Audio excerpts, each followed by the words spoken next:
I think this may be a little more realistic. Think about it, when you're working in a corporate environment, you're going to have constrained resources. You're going to be there to fulfill the mission of the business.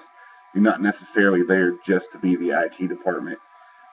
So when you're thinking about using something like Windows deployment services, you have to think about when you're going to be purchasing hardware, how much hardware you're going to be able to purchase at one time.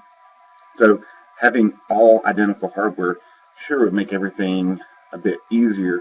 And that may work at the beginning of a business or when you're doing a complete overhaul. But that's really not going to be happening very often.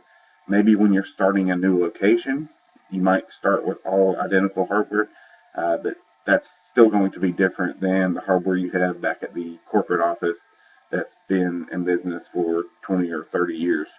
So you're going to have different hardware as you go through because you're not going to want to spend $500,000 today for hardware that you're going to set in a closet and let it get sit there and get old.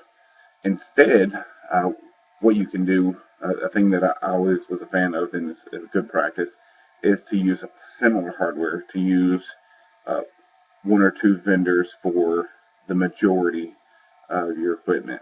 So maybe not use one vendor, but maybe use two vendors. So we buy all of our desktop units as this. We buy all of our servers as this.